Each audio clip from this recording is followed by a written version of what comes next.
పరిశుద్ధమైన దేవానైనా నీ కృప కలిగిన హస్తాలకు సంఘముగా మమ్మల్ని భద్రపరచుకుంటున్నాము. సేవకునిగానైనా నన్ను నీ చేతులకు సమర్పించుకుంటూ నీ సిలువ చాటును నన్ను మరుగుపరిచి నీ పరిశుద్ధాత్మ నింపుదలతో అభిషేకంతో నా యొక్క హృదయ తలంపులను నీ ఆధీనంలోకి తీసుకుని నీ మాటలై ఉండగలిగినట్లుగా నీ వాక్యములో నుంచి నీ ఆత్మ ద్వారా బోధించి సంఘమునకునైనా అభివృద్ధి ఆశీర్వాదము దయచేయమని నీ ఆత్మకార్యములు మెండుగా మా మధ్యన చేయమని యేసు నామమున ఈ ప్రార్థన వేడుకుంటున్నాను తండ్రి, ఆమేన్. సంఘమంతా కూర్చోవలసిందిగా కోరుకుంటున్నాను.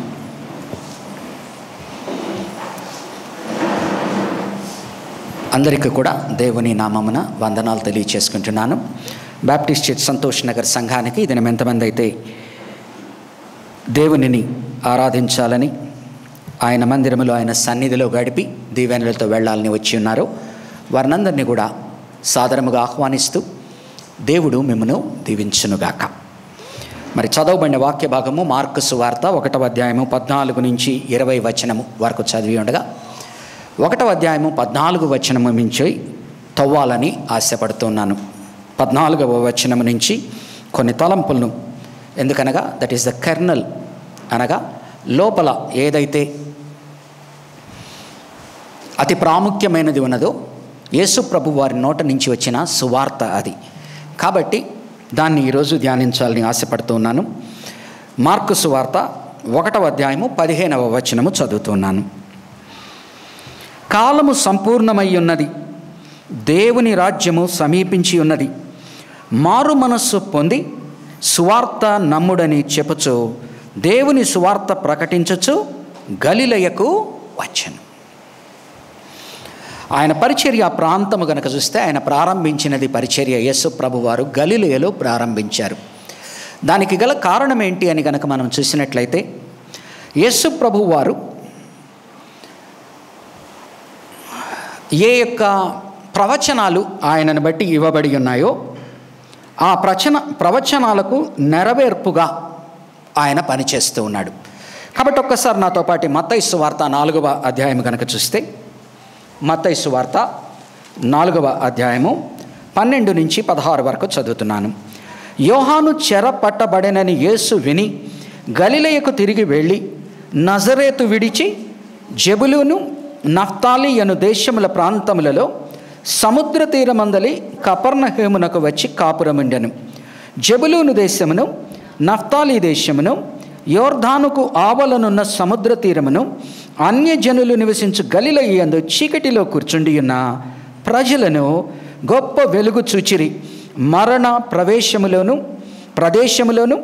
మరణ ఛాయలోను కూర్చుండి ఉన్న వారికి వెలుగు ఉదయించెను అని ప్రవక్త అయిన యెషయా ద్వారా పలకబడినది నెరవేరునట్లు ఇలాగూ జరిగాను.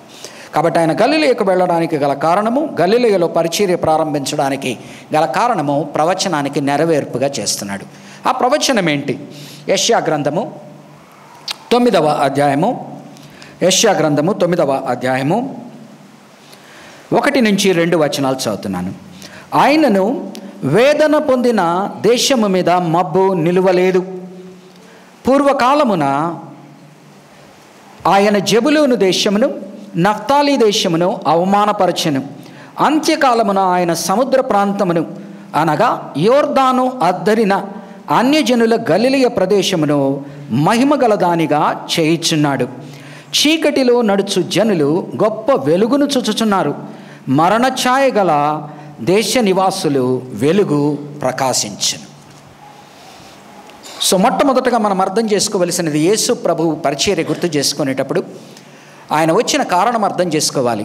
ఆ కారణము ఏంటి అంటే గలిలయలో ఆయన ప్రారంభించడానికి వేదన మబ్బు తీసివేయుటకు. ఈ దినము ఎంతోమంది మనం గమనించినట్లయితే ఏదో ఒక వేదనతో మన హృదయాలు బాధపడుతూ ఉంటాయి. ఇంకొకరికి చెప్పుకోలేని వేదన మన హృదయంలో ఉంటుంది. కాబట్టి యేసు ప్రభు వారు తన పరిచర్య ప్రారంభంలో ఆయన ప్రకటిస్తూ ఉన్నది ఏంటంటే, నేను వచ్చినది ఆ వేదన మబ్బు ఏదైతే ఉన్నదో దాన్ని మీ మీద నుంచి తీసివేయడానికి నేను వచ్చాను అంటున్నాడు. కాబట్టి ఈ దినం ఎంతమంది అయితే వేదనతో ఉన్నారో, ఆందోళనతో ఉన్నారో వారికి ఆయన ఇస్తూ ఉన్న వాగ్దానము యేసు ప్రభువును హృదయాల్లోకి తీసుకున్నప్పుడు ఆయన ఆ వేదన మబ్బును తీసివేయను.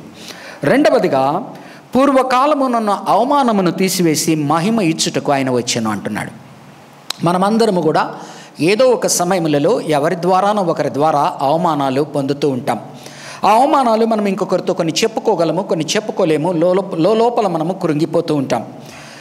అలాగనే యేసు ప్రభు వారు ఈరోజు మనకిస్తూ ఉన్న వాగ్దానము, ఆయనను మన హృదయాల్లోకి స్వీకరించినప్పుడు, ఆయన పరిచర్యను మనం అంగీకరించినప్పుడు, పూర్వకాలమున ఏ అవమానమైతే మన మీద ఉన్నదో, దేని కొరకైతే మనము నవ్వుల పాలు అయ్యున్నామో, దేని కొరకైతే మనము హేళన పాలయ్యున్నామో, అవహేళన చేస్తున్నారో, దానిని ఆయన తీసివేసి మహిమ ఇచ్చేదానికి వచ్చాడు అంటున్నాడు. కాబట్టి ఈ దినము నీ జీవితంలో నువ్వు దిగమింగుకోలేని అవమానము, చెప్పుకోలేని అవమానము ఏదైనా ఉంటే, యేసు ప్రభు పరిచర్య ద్వారా నీవు ఆదరింపబడవలసినది. ఆ యొక్క అవమానమును తీసేసి నీకు మహిమను ఇస్తానని ఆయన గుర్తు చేస్తున్నాడు. చీకటిలోనున్న వారికి వెలుగు ఇచ్చుటకు వచ్చాను అంటున్నాడు. మనమందరము కూడా మన పాపము ద్వారా చీకటిలోనుంటాం. కాబట్టి ఆ పాపములో నుంచి మనల్ని పారద్రోలి వెలుగులోకి తేవాలని కోరుకుంటున్నాడు. చీకటిని పారద్రోలి వెలుగులోకి తేవాలని ఆయన కోరుకుంటున్నాడు. కాబట్టి నీవే చీకటిలో ఉన్నావో నాకు తెలియదు. అది స్వయంకృతాపరాధమైన చీకటైనా అయి ఉండవచ్చు, లేకపోతే రకరకాల కారణాలుగా నీ జీవితంలో చీకటి అలుముకొని ఉండవచ్చు. ఆ చీకటిలో నుంచి నిన్ను వెలుగులోకి నడిపించేటువంటి దేవుడైన యేసు తన పరిచర్య ప్రారంభంలో అంటున్నాడు, పాపము అనేటువంటి చీకటిలో నుంచి జీవము అనే వెలుగులోకి నేను తేవడానికి వచ్చాను అంటున్నాడు. మరణ ఛాయలోని వారికి వెలుగును జీవమును ఇచ్చుటకు అంటున్నాడు. యెషయా గ్రంథము 9వ అధ్యాయం 1 నుంచి 2 వచనాలు ఏదైతే చదివానో దాన్ని విడమరుస్తూ ఉన్నాను. మరణ ఛాయలోని వారికి వెలుగును జీవము ఇచ్చుటకు. పరిశుద్ధ గ్రంథము చెప్తూ ఉన్నది, మనమందరము కూడా పాపము వలన మరణించిన స్థితిలో మనం ఉన్నామంటూ ఉన్నది. ఆ మరణించిన స్థితిలోనే కనుక మనం ఉంటూ ముందుకు సాగితే మనము నరక ప్రాయమును వెళ్తామంటూ ఉన్నది. కానీ ఎప్పుడైతే యేసు ప్రభువును మన హృదయంలో స్వీకరిస్తామో, ఆయన వెలుగు, ఆయన జీవము మనలో ప్రసరించి మనకు మరణము నుంచి నిత్య జీవము సంభవిస్తుందని ఆయన పరిచర్య ప్రారంభంలో ప్రకటిస్తూ ఉన్నాడు. అందువలన ఆయన గలిలయలో ఒకనాడు యెషయా ప్రవక్త ద్వారా ఏ గలిలయ ప్రాంతంలో అయితే జెబులూను, నఫ్తాలి అనేది ఆ నార్దర్న్ పార్ట్స్లో ఎవరైనా దేశము గనక ఇజ్రాయేల్ని కొల్లగొట్టాలి అంటే మొట్టమొదట ఆ ప్రదేశాలని కొల్లగట్టి లోపలికి వస్తారు. అలాగున చాలాసార్లు అన్యుల వలన కొల్లగొట్టబడి అవమానానికి గురైన వారు, చిన్నగా మిశ్రిత జనాంగం అయిపోయిన వారు, రకరకాలుగా ఉన్నవారి మధ్యన ఆయన వెళ్ళి సువార్తను బోధిస్తూ ఉన్నాడు. ఆయన అంటున్నాడు, ఎందుకు ఈ సమయంలోనే ఇది జరగాలి? యెషయా గ్రంథము 9వ అధ్యాయము 700 సంవత్సరాల క్రితము రాయబడి ఉంటే, అనగా మత్తయి సువార్త రాసేదానికి 700-800 సంవత్సరాల ముందర రాసి ఉంటే, కానీ ఇప్పుడు ఆ మాటను ఎందుకు అంటున్నాడు చూడండి. మార్కు సువార్త 15వ వచనం 1-15, కాలము సంపూర్ణమై ఉన్నది. కాలము సంపూర్ణమై ఉన్నది. The time has come. The time has come. కాలము సంపూర్ణమైనది. కాబట్టి ఆయన పరిచర్య ప్రారంభము గలిలయ ప్రాంతంలో ఒక ప్రవచన నెరవేర్పుగా ప్రారంభమైతే, ఆయన పరిపూర్ణ సమయము, దేవుని యొక్క పరిపూర్ణ సంపూర్ణమైన సమయము ఆసన్నమైనప్పుడు యేసు ప్రభు వారు భూమి మీదకి తెంచుతూ ఉన్నారు. దీనిలో 3 విషయాలు గుర్తు చేసుకోవాలి. కాలము సంపూర్ణమైనది అన్నప్పుడు గలతీ 4:4లో కనుక చూస్తే, నాతో పాటు ఒక్కసారి గలతీ 4:4 చూడండి. గలతీ 4:4,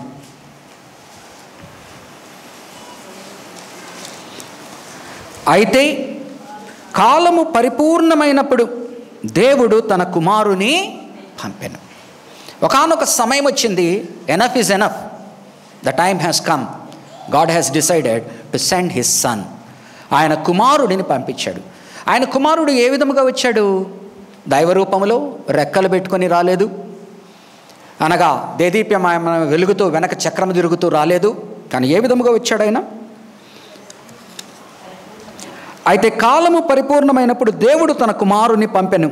ఆయన స్త్రీ యందు పుట్టి, అనగా మానవునిగా ఒక స్త్రీ గర్భములో, మరియ గర్భములో జన్మించి పుట్టి మనము దత్తపుత్రులము కావాలనని. ఎందుకు ఆయన పుట్టాడండి? దేవుని కుమారుడు ఆయన ఉండగా నీవు నేను దేవుడు మిక్కిలి ప్రేమించి తన కుమారులుగా ఉండుటకు ఆదాము ద్వారా మనల్ని సృష్టిస్తే, మన ముత్తాతైన ఆదాము పాపములో మనము తప్పిపోయినప్పుడు దేవుని కుమారులుగా కాక ఆయన నీవు నా కుమారుడవు కాదు పో అని మనల్ని తిరస్కరించి త్యజించే పరిస్థితికి మనము వెళ్ళిపోయాం.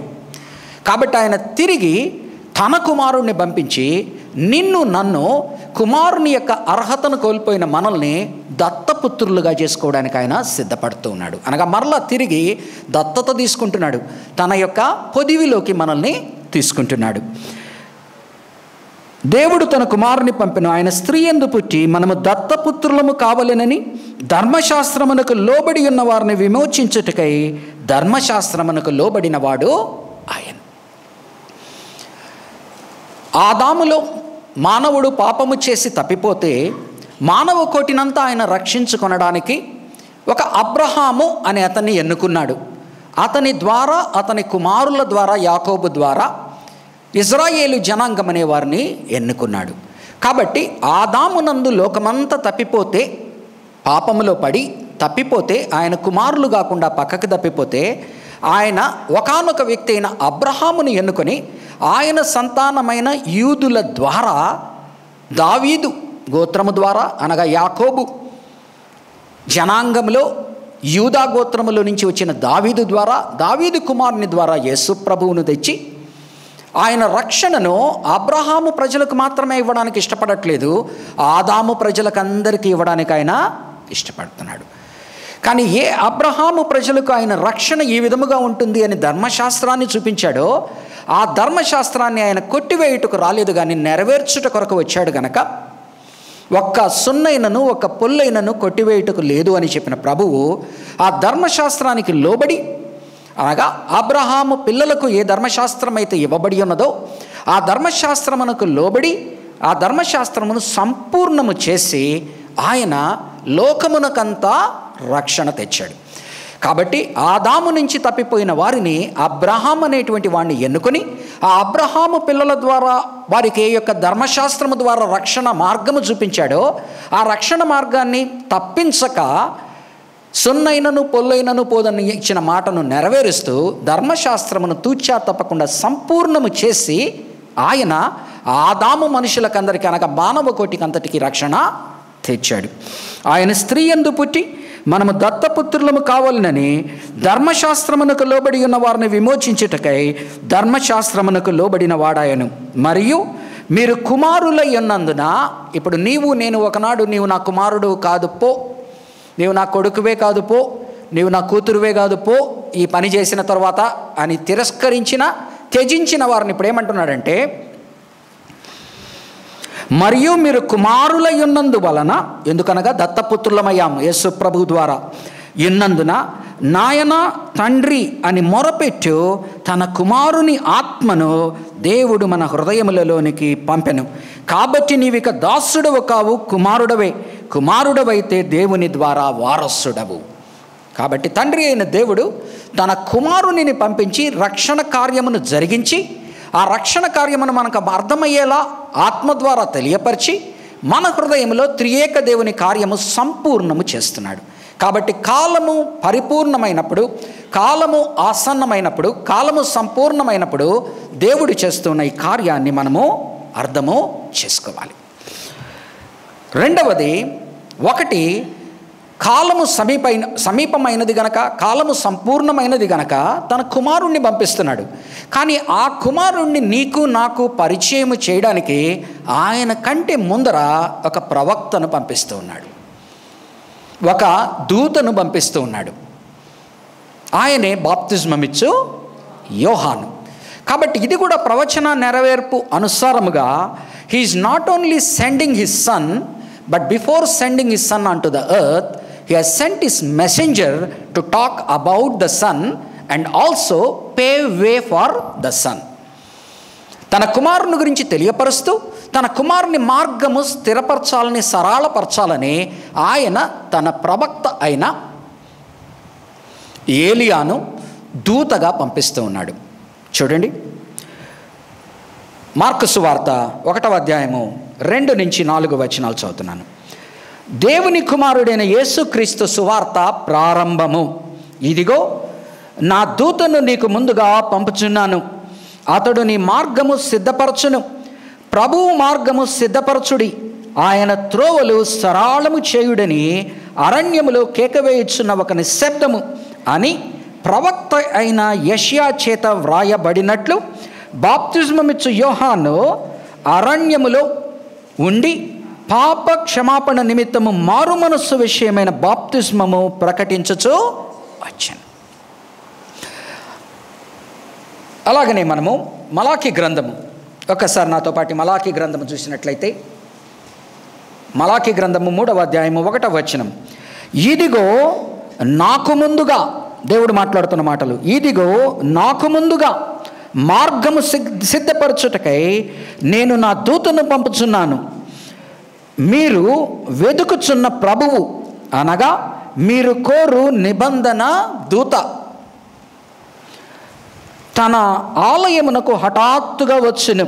ఇదిగో ఆయన వచ్చుచున్నాడని సైన్యములకు అధిపతియగు యెహోవా సెలవిచ్చుచున్నాడు. అయితే ఆయన వచ్చు దినమున ఎవరు సహించగలరు? ఆయన అగుపడగా ఎవరు ఓర్వగలరు?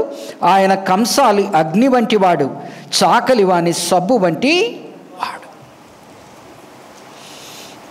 కాబట్టి ప్రవక్త అయిన దూత అయిన బాప్తిస్మమిచ్చు యోహాను ఆసన్నమైనప్పుడు ఆయన పలుకుతూ ఉన్న మాటలు ఏంటంటే, నా తరువాత ఇంకొకడు వస్తాడు, అతను నాకన్నా శ్రేష్ఠుడు, అతని చెప్పుల వారలను సైతము నేను కట్టేటువంటి అర్హత లేని వాడను. కానీ ఆయన వచ్చేదానికన్నా ముందర దేవుడు నాకిచ్చిన మాటలు ఏంటి అంటే, మీరందరూ కూడా మారు మనస్సు పొందేటువంటి పాప క్షమాపణ కొరకైన మారు మనస్సు పొందేటువంటి బాప్తిస్మపు అనుభవమునకు లోను కావాలి అని చెప్తున్నాడు. కాబట్టి యేసు ప్రభువు కన్నా ముందు వచ్చిన బాప్తిస్మమిచ్చు యోహాను, he is preaching a baptism of repentance. నీవు మారు మనస్సు పొందాలి, నీవు పాప క్షమాపణ నిమిత్తమై మారు మనస్సు పొంది బాప్తిస్మము తీసుకోవాలి. కాబట్టి దానికి అనుసంధానముగా ఎప్పుడైతే యేసు ప్రభువు వారు సైతము ఆయనలో ఏ పాపము లేకపోయినప్పటికీ నీతి యావత్తు నెరవేరుట కొరకు ఆయన రక్తమాంసములతో వచ్చినవాడు గనక నిన్ను నన్ను ఐడెంటిఫై చేస్తూ మనతో అతను ఐడెంటిఫై చేసుకుంటూ వచ్చాడు గనక అతను నీతి యావత్తు నెరవేరుటకు ఆయన బాప్తిజమిచ్చు యోహాను దగ్గర బాప్తిజమము తీసుకున్నాడు. కాబట్టి ఈ దూత, ఈ బాప్తిజమిచ్చు యోహాను యేసు ప్రభు వారి కన్నా ముందర త్రోవను సరిచేస్తూ ఆయన మాట్లాడుతున్న మాట ఏంటి అంటే, ఆయన వచ్చు సమయంలో మీరు మీ పాపములను ఒప్పుకొని పాప క్షమాపణ నిమిత్తమై మీరు బాప్తిజమపు అనుభవానికి లోను కావాలి. నేను నీటితో మాత్రమే బాప్తిజమము ఇచ్చుచున్నాను, కానీ నా తరువాత వచ్చువాడు యేసు ప్రభువు అగ్నితో కూడిన పరిశుద్ధాత్మ దేవుని యొక్క బాప్తిజమము మీకు ఇచ్చను. కాబట్టి ఎవరైతే యోహాను ఇచ్చిన బాప్తిజమాన్ని అంగీకరిస్తూ పాపక్షమాపణ నిమిత్తము పాపములను ఒప్పుకొని బాప్తిజమము తీసుకున్నారో వారందరూ కూడా యేసు నామమును నమ్ముతూ ఉన్నారు. ఎందుకనగా రాబోవు యేసు ఇంతకన్నా శ్రేష్టమైన వాడని, ఆయన ఇచ్చు బాప్తిజమము ద్వారా పరిశుద్ధాత్మ బాప్తిజం ఉంటుందని, దాని వలన ఆశీర్వాదకరమైన వరములు ఉంటాయని, దాని వలన ఆశీర్వాదకరమైన ఫలములు ఉంటాయని వారు వేచి చూస్తూ ముందుకు వెళ్తూ ఉన్నారు. ఆ సమయంలో ఎప్పుడైతే కొంతమంది బాప్తిజమిచ్చు యోహాను యొక్క బాప్తిజమము మాత్రమే పొంది యేసు ప్రభువును తెలియక అంగీకరించకుండా ఉండేటువంటి వారితో అపోస్తల కార్యము 19వ అధ్యాయము 1 నుంచి 7 వచనాల్లో మాట్లాడుతున్నాడు. మీరు పరిశుద్ధాత్మ బాప్తిజమము పొందారా అని అపోస్తలుడైన పౌలు ఎఫెసు పట్టణంలో అడుగుతూ ఉంటే వారంటున్నారు, పరిశుద్ధాత్మ అనేది ఒకటి ఉన్నదనే మాకు తెలియదు అంటున్నారు. అన్నప్పుడు అపోస్తలుడైన పౌలు వారిని ప్రశ్నిస్తున్నాడు, మరి మీరు ఎలాంటి బాప్తిజమము తీసుకున్నారు అని అడుగుతున్నాడు. మేము యోహాను ఇచ్చే బాప్తిజమమును తీసుకున్నాము, యేసు ప్రభు నామమును మేము వినలేదు, పరిశుద్ధాత్మ బాప్తిజం అంటే మేము వినలేదు అని అన్నప్పుడు ఆయన యేసు గురించి వారికి చెప్పినప్పుడు వారు యేసు ప్రభువును రక్షకునిగా అంగీకరించినప్పుడు ఆ పరిశుద్ధాత్మ వారి మీదకి దిగి వచ్చినట్లుగా మనము ఎఫెసు పట్టణంలో అపోస్తుల కార్యము 19వ అధ్యాయము 1 నుంచి 7 వచనాల్లో చూస్తాం. కాబట్టి ఈ దినము మన ముందున్న సవాలు, యేసు ప్రభువు కన్నా ముందు వచ్చినవాడు, ఆయన కళ్ళల్లో కళ్ళు పెట్టి చూడడానికి భయపడిన వారు, పరిసయ్యులు, సద్దుకయ్యులు, శాస్త్రులు సైతము ఆయన అగ్నిజ్వాలలతో మాట్లాడుతూ ఉంటే ఆయన్ను ఎదిరించలేక ఆయన ముందర నిలబడలేని వారితో బాప్తిజం ఇచ్చి యోహాను పాపక్షమాపణ నిమిత్తమై మారు మనస్సు పొంది బాప్తిజము తీసుకోండి అని చెబుతున్నప్పుడు యేసు ప్రభువు సైతము దానికి లోబడి నీతి యావత్తు నెరవేర్చుట కొరకు ఆయనే బాప్తిజము తీసుకున్నప్పుడు ఈ దినము నీతో నాతో ఆయన ప్రశ్నిస్తూ ఉన్నది, యేసు ప్రభువు వారు యోహాను బాప్తిజం ఇచ్చి యోహాను కన్నా శ్రేష్ఠుడై ఉండగా ఆయన నీతో నాతో తానే బాప్తిజము తీసుకొని మారు మనస్సు నిమిత్తమై మీరందరూ ఈ విధముగా చేయండి అని చెబుతున్నప్పుడు ఈ దినము మనలో ఎంతమంది దీనికి లోబడుతున్నామో, ఎంతమంది దీనికి లోబడకుండా నున్నాము? అసలు నీలో పాపం ఉన్నదని నీవు గుర్తెరుగుతున్నావా? ఆ పాపములోనే గనక నీవు మరణిస్తే నీవు నరకానికి పోతావని నీవు గుర్తెరుగున్నావా? మరి వయస్సు వచ్చి యేసు ప్రభు అంటే ఎవరో తెలుస్తూ వింటూ ఇంకా కూడా ఒకవేళ నీవు మారు మనస్సు పొందకుండా నీ పాప క్షమాపణల నిమిత్తము బాప్తిజమపు అనుభవానికి లోను కాకుండా ఉంటే యేసు ప్రభువును నువ్వు తృణీకరిస్తున్నట్టు. నువ్వు క్రైస్తవ కుటుంబంలోనే పుట్టి ఉండవచ్చు, కానీ నీ తల్లిదండ్రులు క్రైస్తవులైనంత మాత్రాన నీవు క్రైస్తవుడవు కాదు గనక నీవు అతి త్వరలో నీ పాపములను ఒప్పుకొనవలసి ఉన్నది. ఆ పాపములను తీసివేసేటువంటి యేసు ప్రభువును నువ్వు అంగీకరించవలసి ఉన్నది. ఆయన నామమున బాప్తిజమము తీసుకోవలసి ఉన్నది అని గుర్తు చేస్తున్నాడు. కాబట్టి కాలము సమీపమైనప్పుడు ఆయన తన కుమారుడిని పంపించాడు. ఆ కుమారుడు ఏమి చేయబోతాడో మాట్లాడుతున్న దానికి ముందు ఇంకొక ఆయన్ని పంపించాడు.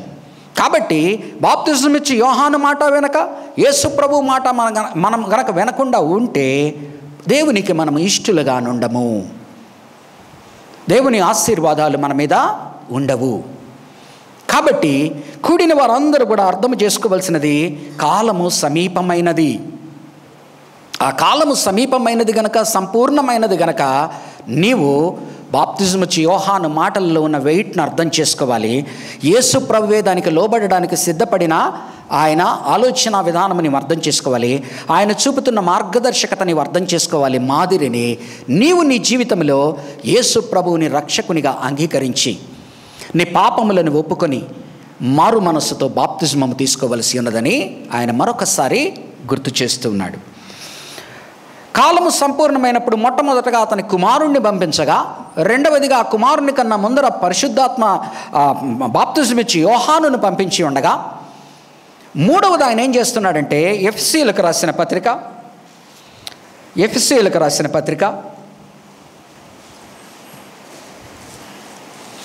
1వ అధ్యాయము 8 నుంచి 10 వరకు చదువుతున్నాను. కాలము సంపూర్ణమైనప్పుడు జరగవలసిన ఏర్పాటును బట్టి ఆయన తన దయా సంకల్పము చొప్పున తన చిత్తమును గుర్చిన మర్మమును మనకు తెలియజేసి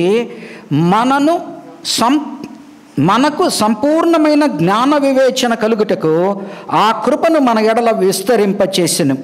ఈ సంకల్పమును బట్టి ఆయన పరలోకములో ఉన్నవే కానీ భూమి మీద ఉన్నవే కానీ సమస్తమును క్రీస్తునందు ఏకముగా సమకూర్చవలెనని తనలో తాను నిర్ణయించుకొనెను. 23వ వచనము చూడండి, ఎఫెసీయులకు రాసిన పత్రిక 1వ అధ్యాయం 23. ఆ సంఘము ఆయన శరీరము సమస్తమును పూర్తిగా నింపుచున్న వాని సంపూర్ణత అయి ఉన్నది. కాబట్టి సంఘం అంటే ఎవరండి? ఆయన ఆకాశమును భూమిని ఏకపరిచేటువంటి దానికి కాలము సంపూర్ణమైంది అంటున్నాడు. ఎందుకట? పాపులుగానున్న వారిని బాప్తిజం ఇచ్చి యోహాను గద్దిస్తూ బాప్తిజము తీసుకోమంటూ ఉంటే యేసు ప్రభువు వారు వచ్చి తన ప్రాణమును ఆయన వెచ్చిచ్చి తాను వెళ్ళేదానికన్నా ముందర తానే బాప్తిజమము తీసుకొని నీవు బాప్తిజమము తీసుకో అని చెప్తుంటే రక్షణ ద్వారా బాప్తిజమము ద్వారా కూడుకున్న వారిని ఆ యొక్క సమూహము లోకములో ఒక షోపీస్గా పెట్టడమే కాదు, వారిని ఆయన ఆకాశమును భూమిని కలిపేటువంటి పనులలోనున్నాడు. అనగా మన సంఘమును విశ్వాసుల సమూహాన్ని, రక్షణ పొంది బాప్తిస్మము తీసుకున్న వారి యొక్క సమూహమును ఆయన పరలోకమునకు భూమికి మధ్యన వారధి వేస్తూ అందరికీ ఆయన నమూనాగా చూపిస్తున్నాడు, షోపీస్గా చూపిస్తున్నాడు. అది ఆయన సంఘము, అది పరిపూర్ణత కలిగినది. కాబట్టి ఈ దినము నీవు రక్షణ పొందకుండా, బాప్తిస్మము తీసుకొనకుండా, దేవుని యొక్క ఆలోచన విధానము ప్రకారముగా నడుచుకొనక ఆయన సంఘములో నీవు భాగము అనుకోకూడదని, ఆ సంఘము పరిపూర్ణమైనదని, అది ఆకాశమునకు భూమికి నమూనాగా చూపేటువంటి వారధిగా ఉంటున్నదని గుర్తుపెట్టుకొని నీవు నేను సంఘము అంటే ఆషామాషిగా తీసుకోకూడదని, అది ఆయన సంపూర్ణతకు నిదర్శనని, ఆ సంపూర్ణతలో అసంపూర్ణముగానున్న నేను, రక్షణ లేని నేను, బాప్తిస్మము లేని నేను దానిలో సంపూర్ణతకు కొదవ చేస్తున్నానే కానీ సంపూర్తి చేయడమో లేదు. కాబట్టి 3 విషయాలు మనం అర్థం చేసుకుంటే ఆయన కాలము సంపూర్ణమైనది, కాలము సమీపమైనది అని ఎందుకు మాట్లాడుతున్నాడో మనకు అర్థమవుతుంది. ఆయన పరిచర్య ముఖ్య ఉద్దేశం ఏంటి? ఎందుకు ఆయన అర్జెన్సీతో మాట్లాడుతున్నాడు? ఆయన రాగానే, యేసుప్రభు వారు సీన్లోకి రాగానే, ఆ పరిచర్య ప్రారంభించంగానే ఆ బాప్తిస్మము తీసుకున్నాడు, సాతాను ద్వారా శోధింపబడుతున్నాడు. వెంటనే వెళ్ళి యోహాను భక్తుడైన బాప్తిస్మం ఇచ్చి యోహాన్ని అరెస్ట్ చేసి ఉన్నారు, జైల్లో పెట్టి ఉన్నారు. ఈయన సువార్త ప్రకటించడం ప్రారంభించాడు. ఆయన సువార్త ప్రకటిస్తూ ఉన్నదేంటి? ద టైమ్ హ్యాస్ కమ్, కాలము పరిపూర్ణమైనది, సంపూర్ణమైనది, దేవుని రాజ్యము ఆసన్నమైనది. కాబట్టి ఆయన అర్జెన్సీ ఏంటి? The time has come, not only the time has come, but understand that the God's kingdom is within reach. దేవుని యొక్క రాజ్యము అందుబాటులోనున్నది, దేవుని రాజ్యము వస్తూనున్నది, దానిలో ప్రవేశించుటకు మీరు వేగిరపడండి అని చెప్తూ ఉన్నాడు. సో ద అర్జెన్సీ, ఆయన పరిచర్యలో ముఖ్య ఉద్దేశము, ఆ యొక్క అర్జెన్సీ కనుక గమనిస్తే Kingdom of God is near. ఏంటి దేవుని రాజ్యము అంటే? చాలా జాగ్రత్తగా మనం వినాలా. ఎందుకని యేసు ప్రభువు వారు 3 సువార్తలలో ఎక్కువ భాగము దేవుని రాజ్యము, దేవుని రాజ్యము, దేవుని రాజ్యము, దేవుని రాజ్యము అని నొక్కి ఒక్కాణిస్తున్నాడు. ఈరోజు మనం ఆ దేవుని రాజ్యము అనే మాటను మనం అర్థం చేసుకోకుండా మిగతావన్నీ మాట్లాడుతూ సంఘమే దేవుని రాజ్యం అనుకుంటున్నాం. దేవుని రాజ్యము వేరు, సంఘము దేవుని రాజ్యములో భాగము. సంఘము దేవుని రాజ్యాన్ని ఆవిష్కరించే దానిలో ఉపయోగపడేదే కానీ సంఘము దేవుని రాజ్యము కాదు. సంఘము దేవుని రాజ్యాన్ని ఆవిష్కరించేది, దేవుని రాజ్యాన్ని సంపూర్ణపరిచేది.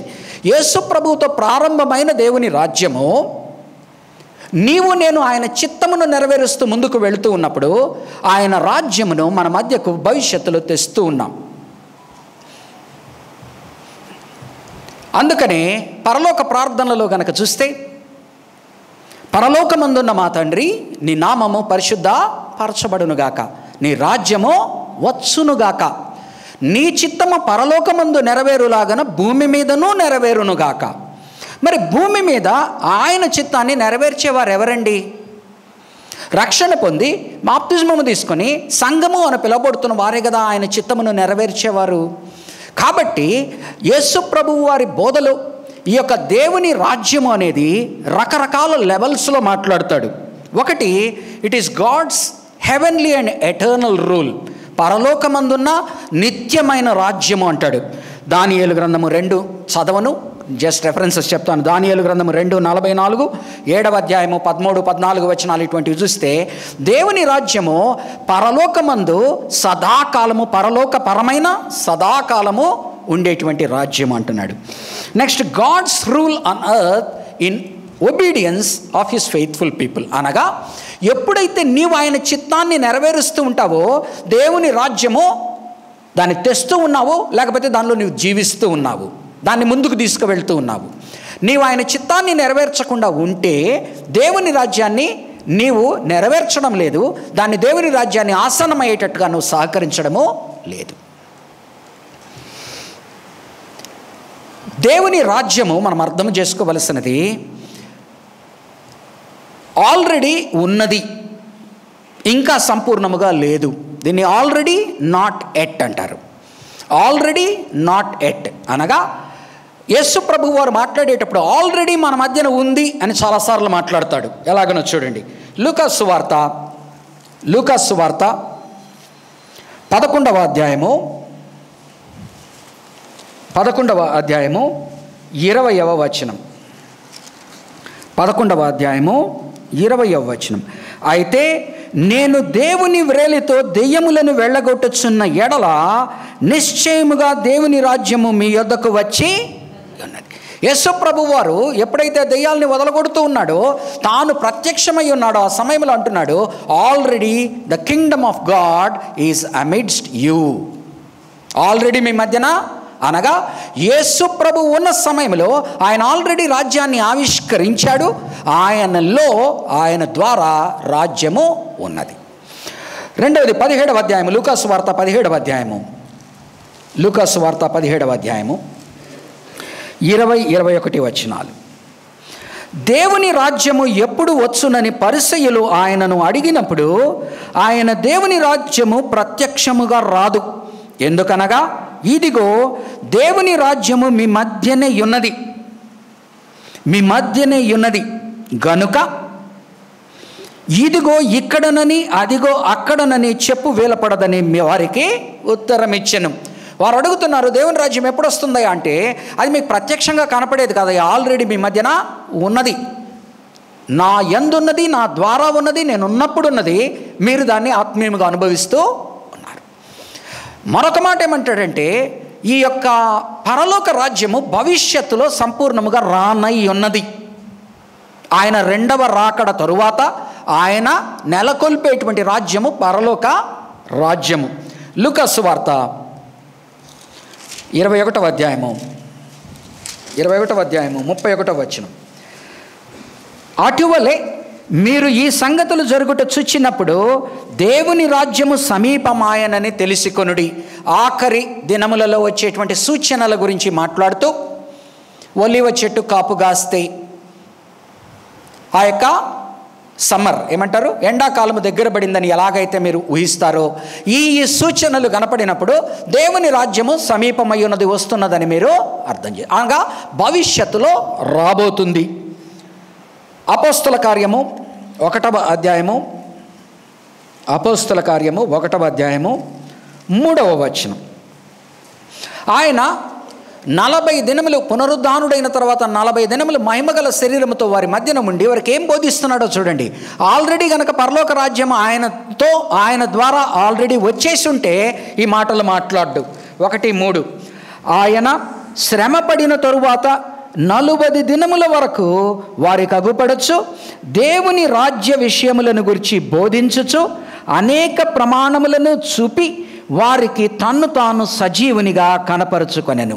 దేవుని రాజ్య విషయాలు భవిష్యత్తులో రాబోయేటువంటి వాటి గురించి విడమర్చి చెబుతూ బోధిస్తూ ఆయన 40 రోజులు వాటి గురించే గడిపాడు. కాబట్టి ఒకానొకనాడు దేవుని రాజ్యం రాబోతుంది, దానిలో మీరు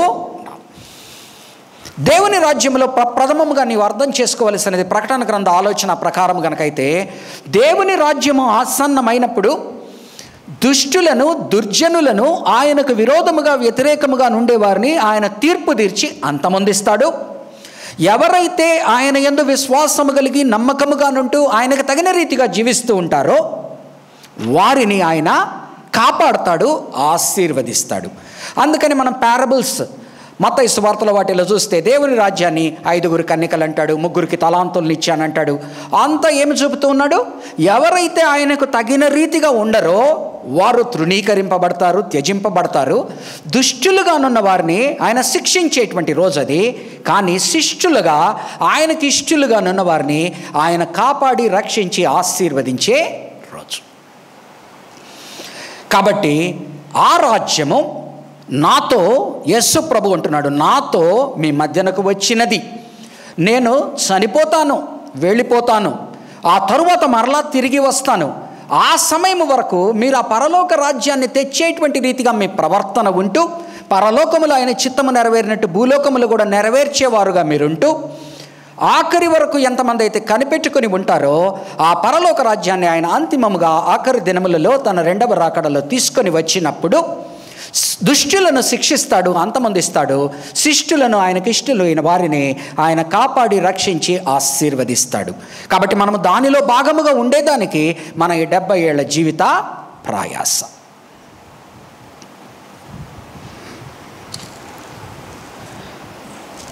మార్కు సువార్త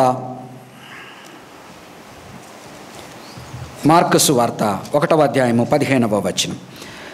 కాలము సంపూర్ణమై ఉన్నది, దేవుని రాజ్యము సమీపించి ఉన్నది, మారు మనస్సు పొంది సువార్త నమ్ముడి అని చెప్పుచు దేవుని సువార్త ప్రకటించుచు గలిలయకు వచ్చాను.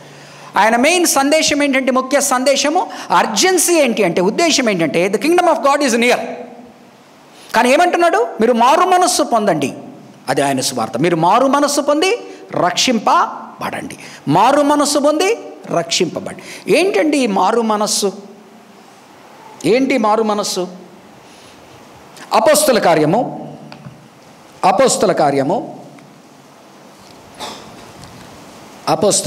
20వ అధ్యాయము 21వ వచనము. అపోస్తల కార్యము 20వ అధ్యాయము 21వ వచనము. మరియు ప్రయోజనకరమైనది ఏదియు దాచుకొనక, అపోస్తలుడైన పౌలు ఆ యొక్క సభ ముందు మాట్లాడుతున్నాడు, తనని నిందిస్తున్న సభ ముందు. ప్రయోజనకరమైనది ఏదియు దాచుకొనక బహిరంగముగాను ఇంటింటను మీకు తెలియజేయచ్చు, బోధించుచు దేవుని ఎదుట మారు మనస్సు పొంది మన ప్రభువైన యేసుక్రీస్తునందు విశ్వాసముంచవలెనని యూదులకును గ్రీసు దేశస్థులకును ఎలాగూ సాక్ష్యం ఇచ్చుచుంటినో ఇదంతయు మీకు తెలియదు. మొట్టమొదటగా మారు మనస్సులో ఫస్ట్ది టర్న్ టు గాడ్. తెలుగు అనువాదంలో దేవుని ఎదుట అంటున్నాడు. Turn to God. దేవుని వైపున తిరుగుము. ఇంతవరకు నువ్వు దేని వైపున తిరిగి ఉన్నావు? లోకము వైపున తిరిగి ఉన్నావు. నువ్వెందుకు బాప్తిజమం తీసుకోవడానికి ఇష్టపడట్లేదు? ఎందుకు దేవుని నామాన్ని ప్రత్యక్షంగా నువ్వు అంగీకరించడానికి ఇష్టపడడం లేదు? నువ్వు దేవుని వైపున తిరగలేదు, లోకం వైపున తిరిగి దాన్ని కౌగిలించుకొని ఉన్నావు కనుక ఇటు తిరగకుండా ఈ జగన్నాటకం అంతా ఆడుతున్నావు.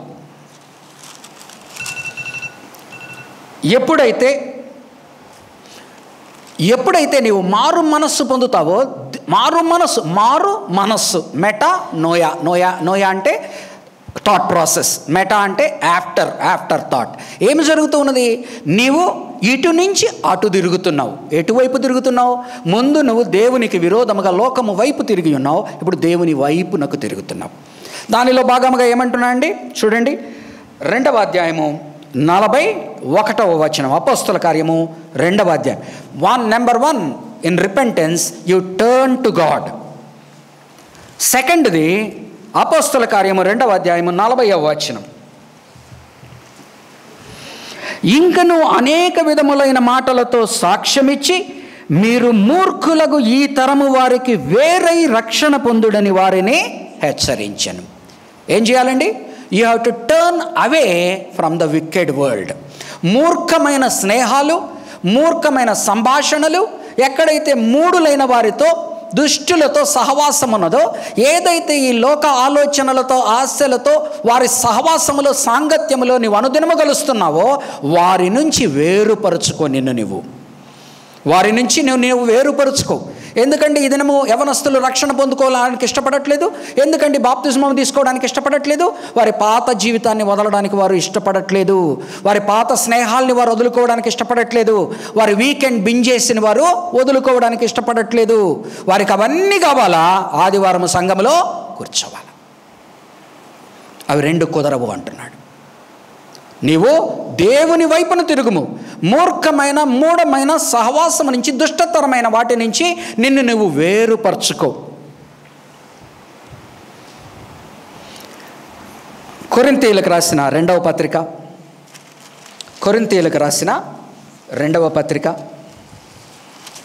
7వ అధ్యాయము. కొరింథీయులకు రాసిన 2వ పత్రిక 7వ అధ్యాయము 10వ వచనం. దైవ చిత్తానుసారమైన దుఃఖము రక్షణార్థమైన మారు మనస్సును కలుగజేయును. ఈ మారు మనస్సు దుఃఖమును పుట్టించదు, అయితే లోక సంబంధమైన దుఃఖము మరణమును లోక సంబంధమైన దుఃఖం నీకేం చేస్తుందండి? లోక సంబంధమైన సావాసాలు, లోక సంబంధం దాంతో తిరిగానని బాధపడి దాని కొరకు ఏడిస్తే ఏమవుతుంది? అది మరణానికి దారితీస్తుంది. కానీ దైవ చిత్తానుసారముగా నీవు దేవుని వైపున తిరిగి ఆ పాత స్నేహాలు, పాత సహవాసాలు, పాత సంభాషణలు, పాత మూర్ఖమైనవి, మూఢమైనవి, దుష్టమైనవి నువ్వు గనక వదిలితే నీవు జీవము వైపు, రక్షణ వైపు వెళ్తామని గుర్తు చేస్తాను. ఈ రక్షణ కలిగిన వారు ఏ విధముగా ఉంటారండి? ఈ రక్షణ మారు మనస్సు కలిగిన వారు ఏ విధముగా ఉంటారు? నాకు మారు మనస్సు కలిగింది, నాకు మారు మనస్సు కలిగింది అంటే ప్రయోజనం లేదు. ఆ మారు మనస్సుని క్రియల ద్వారా బయలుపరచబడుతుంది. నీవు తలంచే తీరులో మార్పు వస్తుంది, నువ్వు మాట్లాడే మాటల్లో మార్పు వస్తుంది, నువ్వు చేసే చేష్టల్లో మార్పు వస్తుంది. నిన్నొకరు చూసినప్పుడు ఈవిడ ముందరలాగా లేదు, ఈయన ముందరలాగా లేడు అని చెప్పగలగాల. అలాగనే ఉంటూ నేను పేరు మార్చుకుంటాను, నేను మారు మనసు పొందాను, రక్షణ పొందుకున్నాను అంటే అది కుదిరేది కాదు. ఎందుకనండి? అపోస్తుల కార్యము 26వ అధ్యాయము, అపోస్తుల కార్యము 26వ అధ్యాయము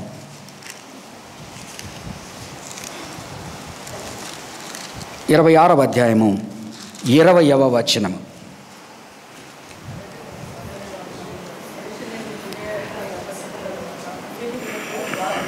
పద్దెనిమిది నుంచి చదువుతాను, మనకు ఇష్టమైన వచనం ఇది. సువార్త బోధించినప్పుడు మారు మనసు కండన్నప్పుడు ఏమంటున్నా అంటే, వారు చీకటిలో నుండి వెలుగులోనికి, రాత్రి స్నేహాలు, రాత్రి బార్లు, రాత్రి పేకాట్లు, చీకట్లో సాతాన్లో ఉండే వాళ్ళు ఎలా ఉంటారండి? బెడ్ లైట్ ఉంటుంది తక్కువ చీకట్లో. బార్లకు పోయిన వాళ్ళకి అందరికీ తెలుసు వెలుగు ఉండదు అక్కడ. వెలుగు కనుక కనిపిస్తే తాగింది మత్తు ఉండదు, నువ్వు చేసే తప్పేంటో నీకు తెలుస్తుంది కనుక డిమ్ లైట్లో ఉంటుంది బార్లో. అవునా కదా అండి? చీకటిలో నుండి వెలుగులోనికి, సాతాను అధికారములో నుండి దేవుని వైపునకు తిరిగి నా యందలి విశ్వాసము చేత పాప క్షమాపణను, పరిశుద్ధపరచబడిన వారిలో స్వాస్థ్యమును పొందినట్లు వారి కన్నులు తెరుచుటకై నేను నిన్ను వారి యొద్దకు పంపెదనని చెప్పాను. కాబట్టి అగ్రిప్పరాజా, ఆకాశము నుండి కలిగిన ఈ దర్శనమునకు నేను అవిధేయుడను కాక మొదట దమస్కులోని వారికి, యెరూషలేములోను, యూదయ దేశమంతటను, తర్వాత అన్యజనులలోనూ, అండర్లైన్ చేసుకోండి, ముందర కూడా 2-3 సార్లు చెప్పుంటాను, మరలా చెప్తున్నాను, వారు మారు మనస్సు పొంది దేవుని తట్టు తిరిగి మారు మనస్సునకు తగిన క్రియలు చేయవలనని ప్రకటించుచు. Salvation is not empty shell, repentance is not empty shell, డొల్ల కాదు, దానిలో స్టఫ్ ఉంటుంది. ఆ స్టఫ్ ఏంటంటే change in your heart, change in your words, change in your deeds. నీ హృదయ తలంపులు మారుతాయి, నీ నోటి మాటలు మారుతాయి, నీ క్రియలు మారుతాయి. నువ్వు దేవుని వైపు, లోకము వైపు నుంచి దేవుని వైపునకు తిరుగుతావు.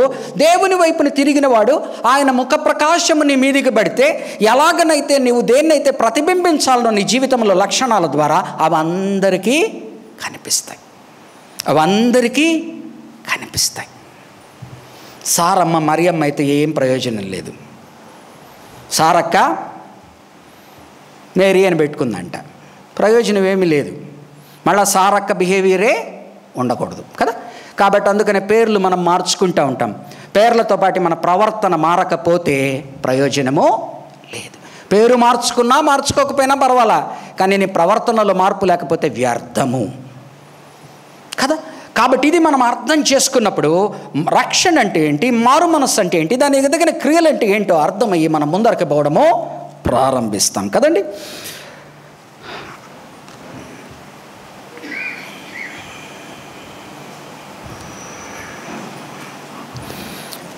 సువార్త సువార్త సువార్త అని మనం పదే పదే అంటుంటాం. ఏంటండి సువార్త?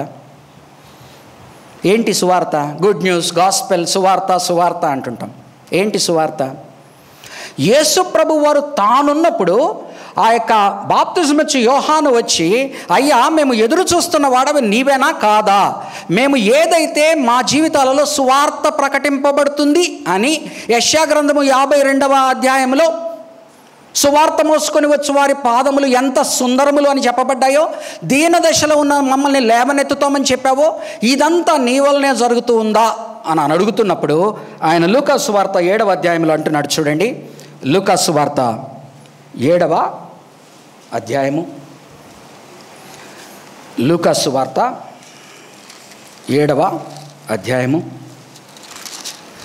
20 నుంచి 23 వరకు చదువుతున్నాను.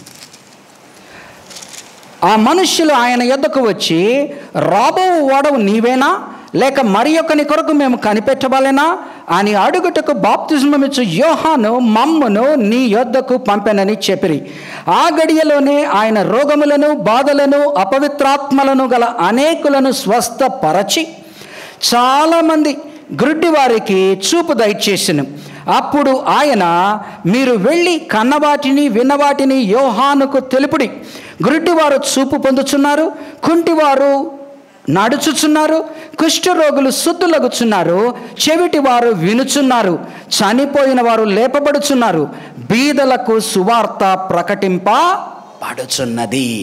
బీదలకు సువార్త అంటే ఇవన్నీ జరుగుతున్న సమయంలో సువార్త ఆసన్నమైందని మీరు గమనించండి. నా విషయమై అభ్యంతరపడని వాడు ధన్యుడని వారికి ఉత్తరము ఇచ్చాను. మరలా అనగా దీనిలో ఏమి జరుగుతూ ఉన్నదండి? What is gospel? Gospel consist of Jesus life.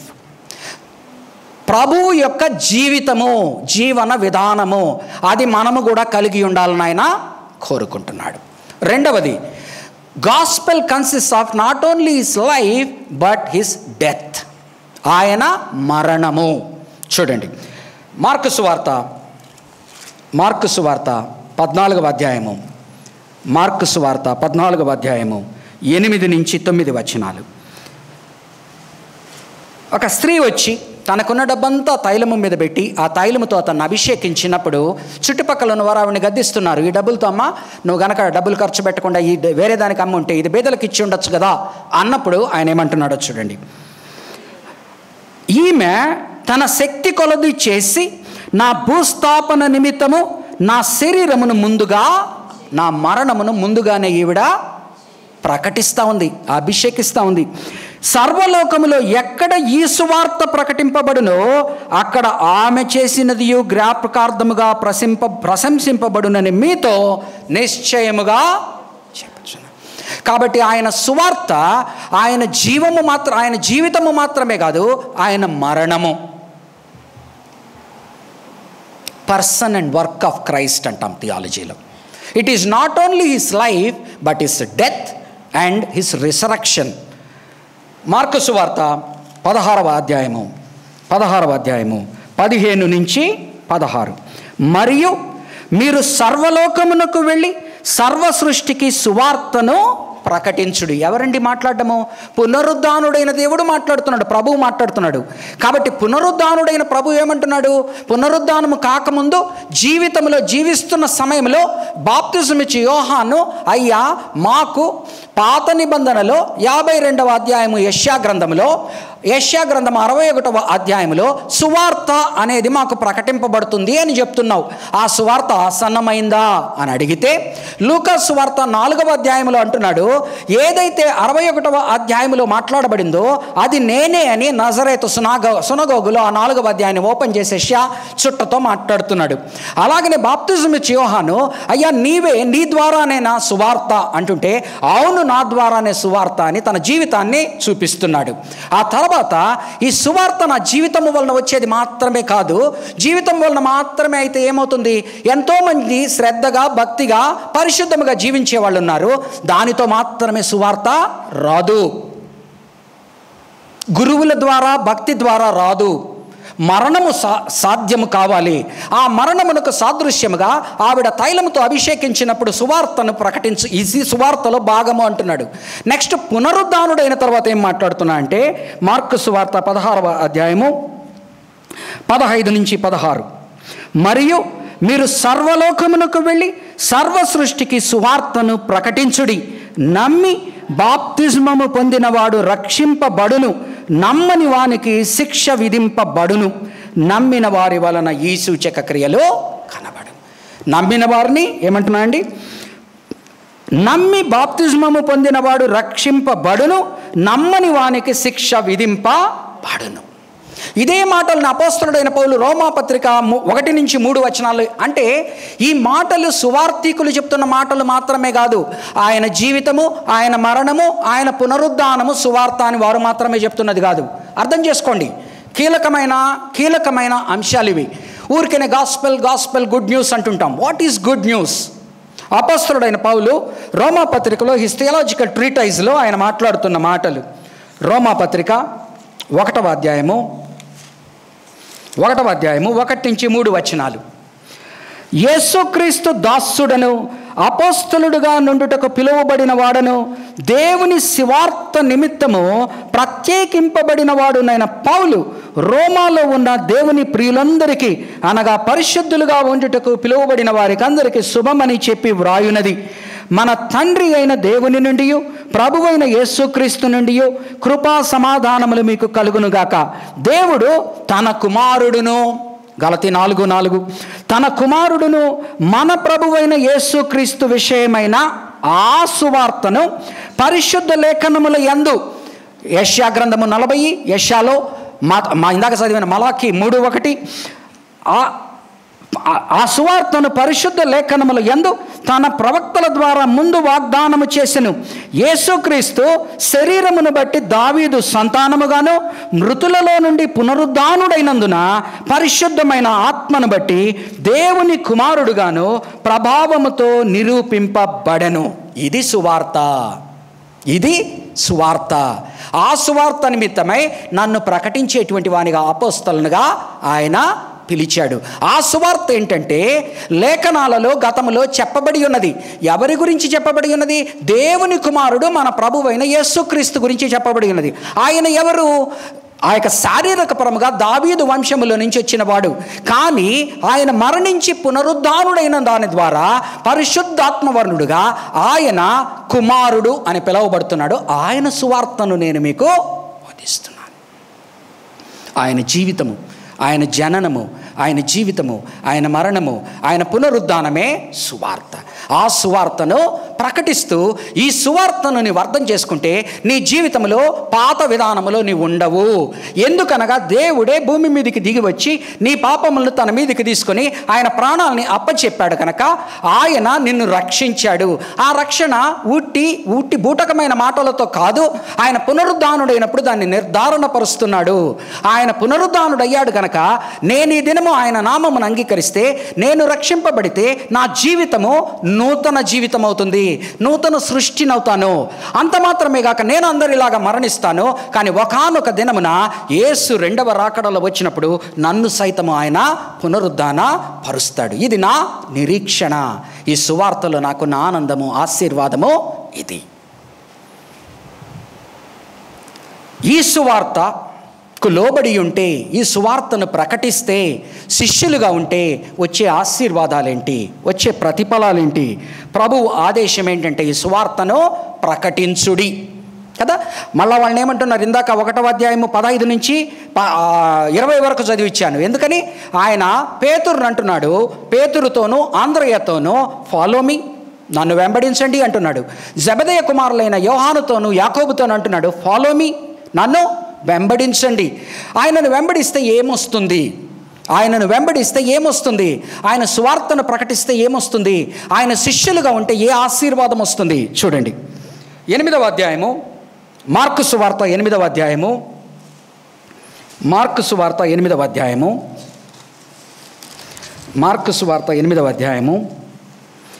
34 నుంచి 37 వరకు చదువుతున్నాను. అంతటా ఆయన తన శిష్యులను జనసమూహమును తన యొద్దకు పిలిచి, నన్ను వెంబడింపగోరు వాడు తన్ను తాను ఉపేక్షించుకొని తన సిలువ ఎత్తుకొని నన్ను వెంబడింపవలెను. You have to bear your own cross, not my cross. Your own cross you have to bear. తన ప్రాణములను రక్షించగొనుగోరు వాడు దాన్ని పోగొట్టుకొనును. నా నిమిత్తమును సువార్త నిమిత్తమును తన ప్రాణమును పోగొట్టుకుని వాడు దానిని రక్షించుకొనును. ఒకడు సర్వలోకమును సంపాదించుకొని తన ప్రాణమును పోగొట్టుకునుట వానికి ఏమి ప్రయోజనము? మనుష్యుడు తన ప్రాణమునకు ప్రతిగా ఏమి ఇయ్యగలడు? వ్యభిచారమును పాపమును చేయి తరము వారిలో నన్ను గురించి నా మాటలను గురించి సిగ్గుపడు వాడెవడో వానిని గురించి మనుష్య కుమారుడు తన తండ్రి మహిమగలవాడై పరిశుద్ధ దూతలతో కూడా వచ్చినప్పుడు సిగ్గుపడనని చెప్పెను. సో ఏమంటున్నాడు? Deny your self, take up your cross, follow me. Number 1, శిష్యునిగా ఆయన వెంబడించాలంటే deny your self, take up your own cross, follow me. రెండవది, అయితేనయ్యా ఇదంతా మేము మోస్తాం, మాకు ప్రతిఫలం ఏంటి, మాకు రివార్డ్ ఏంటి అని అడుగుతున్నప్పుడు 10వ అధ్యాయము మార్కు సువార్త 10వ అధ్యాయము 28 నుంచి 30వ వచనం. నీవు నేను ఈ సువార్తను అర్థం చేసుకొని మారు మనస్సు పొంది రక్షణ పొంది మనము గనక ఈ సువార్తను ప్రకటిస్తే ఆయన శిష్యులుగా ఉంటే మనకు వచ్చేటువంటి ఆశీర్వాదాలు ఏంటి? 10వ అధ్యాయము 28 నుంచి 30 వరకు. పేతురు, ఇదిగో మేము సమస్తమును విడిచిపెట్టి నిన్ను వెంబడించితమని ఆయనతో చెప్పసాగెను. అందుకు యేసు ఇట్లనెను, నా నిమిత్తమును సువార్త నిమిత్తమును ఇంటినైనను అన్నదమ్ములనైనను అక్క చెల్లెండ్రనైనను తల్లిదండ్రులనైనను పిల్లలనైనను భూములనైనను విడిచిన వాడు, let it be homes, let it be fields, let it be families, విడిచిన వాడు ఇప్పుడు ఇహమందు హింసలతో పాటు ప్రతిఫలములు ఏమున్నది? ఆయన శోధింపబడినట్టుగా నీవు శోధింపబడతావు, ఆయన శ్రమపడినట్టుగా నీవు శ్రమపడతావు. కానీ నీకు వచ్చే రివార్డ్స్ ఏంటంటే ఇప్పుడు ఇహమందు హింసలతో పాటు నూరంతలుగా ఇండ్లును అన్నదమ్ములను అక్క చెల్లెండ్రును తల్లులను పిల్లలను భూములను రాబోవు లోకమందు నిత్య జీవమును పొందుదువని మీతో నిశ్చయముగా చెప్పొచ్చును. ఈ యొక్క లోకములో నీకు హింసలు ఉంటాయి. But at the same time నీవు ఏ పొలాలనైతే వదిలావో, నీవు ఏ యొక్క భూములనైతే వదిలావో, ఏ ఇళ్లనైతే వదిలావో, నీకు కొత్త కుటుంబాలని, క్రైస్తవ కుటుంబాలను ఇస్తాడు. నీ ఇంటి వారు నీ కుటుంబీకులు కాకపోవచ్చు, కానీ క్రీస్తునందున్న కుటుంబాలు, వారి ఇళ్ళు నీకు తెరవబడతాయి. కాబట్టి ఇహలోకములో నీకు ఆశీర్వాదం ఉంటుంది, శ్రమ ఉంటుంది, కానీ అంతిమముగా నిత్య జీవము నీకు ఉంటుంది. కాబట్టి దీని వలన నీవు సువార్తను అర్థం చేసుకో, సువార్తకు లోబడు, సువార్తను ప్రకటించు అని మాట్లాడుతున్నాడు. కాబట్టి ఈ దినము ప్రియమైన సహోదరి, నువ్వు గుర్తు చేసుకోవలసినది ఏంటంటే, నేను ఎందుకొరకు ప్రభువుని గురించి ఏం అర్థం చేసుకున్నాను, ప్రభువు అసలు ఏం మాట్లాడుతున్నాడు, ప్రభువు ఎందుకు పరిచర్యను మొట్టమొదట గలిలయలో ప్రారంభించాడు, నిన్ను నన్ను కృంగిపోయిన వారిని లేవనెత్తుటకు ప్రభువు ఎందుకు కాలం ఆసన్నమైంది అంటున్నాడు. ఎందుకనగా ఆయన వచ్చే సమయానికి ముందరనే దేవుడు కాలము సంపూర్ణమైనప్పుడు తన కుమారుణ్ణి పంపించాడు. ఆ కుమారుణ్ణి పరిచయం చేయడానికి యోహాను బాప్తిజం ఇచ్చి యోహాన్ని పంపించాడు. ఆయన మాట విని నమ్మి లోపలికి వచ్చిన వారిని సంఘము అనేదాన్ని ఆయన విశ్వానికంతా కూడా ఒక నమూనాగా మోడల్ పీస్గా చూపుతున్నాడు. కాలము సమీపమైనది అంటున్నాడు. ఎందుకనగా రాజ్యము, the kingdom of God is near అంటున్నాడు. ఆ రాజ్యము ప్రభువునందు ఉన్నది, మనము ఆయన చిత్తము నెరవేరుస్తున్నప్పుడు మన మధ్యన ఉన్నది. ఒకానొక నాడు ఆ రాజ్యములో మనము పాలిభాగస్థులము అయి ఉంటాము. కాబట్టి మారు మనస్సు పొందండి, కాబట్టి రక్షణ పొందండి అంటున్నాడు. మారు మనస్సు అనగా దేవుని నుంచి, మా లోకము నుంచి తిరిగి దేవునిని ఆలింగనం చేసుకోవడము, పాత స్నేహాల నుంచి కొత్త జీవితంలోకి వచ్చి దేవుణ్ణి పట్టుకొనడము, దాని క్రియల ద్వారా మనం చూపిస్తూ ముందుకు వెళ్ళడము. ఇలాగున గనక నువ్వు చేస్తూ ముందుకు వెళ్తే నాకు ఆశీర్వాదాలకు ఏమన్నా ఉన్నాయా, నాకు ప్రతిఫలం ఏదైనా ఉందా అంటే ఆయన ఉంది అంటున్నాడు. ఇక్కడ నీకు కావాల్సినవన్నీ ఆయన ఇస్తానంటున్నాడు, ఇనుమడించి ఇస్తానంటున్నాడు. దానితో పాటు శ్రమలు కూడా ఉంటాయి, కానీ నువ్వు భయపడవద్దు. ఎందుకనగా ఇక్కడ నీవు నీ యొక్క నిన్ను నీవు రక్షించుకొని నిత్యములో నీ ఆత్మను కోల్పోతే ప్రయోజనమేమన్నది. కాబట్టి ఇక్కడ నీ యొక్క శరీరమును మరణమును పొందుకున్నా కూడా అక్కడ నీకు నీ ఆత్మ రక్షింపబడుతుంది, నీకు నిత్య జీవము సదాకాలము ఉంటుంది. కాబట్టి ఈ సువార్త అమూల్యమైనది, కాబట్టి ఈ సువార్త ప్రశస్తమైనది, కాబట్టి ఈ సువార్త ఆశీర్వాదకరమైనది. ప్రార్థన చేసుకుందాం. పరిశుద్ధమైన దేవా నాయనా, నీ కృప కలిగిన హస్తాలకు నీ సువార్త గురించి, ఆ సువార్తను చేపట్టి ముందుకు వెళ్ళవలసిన రీతిని బట్టి నాయన నీవు నీ వాక్యముతో మాట్లాడి ఉండగా, మరి ప్రభు భారభరితమైన వాక్యములు, మరి ప్రభు మరొకసారి విన్నవారు నాయన రెఫరెన్స్ను చూసుకోగలిగినట్లుగా, మరొకసారి వినగలిగినట్లుగా, వారి జీవితాల్లోకి దీన్ని చొప్పింపజేసుకోగలిగినట్లుగా, అర్థం చేసుకొని నాయన అన్వయించుకొని ఆచరించగలిగినట్లుగా, తద్వారా నాయన గొప్ప ఆశీర్వాదాలు కూడుకున్న ప్రతి బిడ్డ మీద నీవు ఇవ్వమని మా ప్రభువును రక్షకుడు అయిన యేసు నామమున ఈ ప్రార్థన వేడుకొంచున్నాను తండ్రి. ఆమేన్.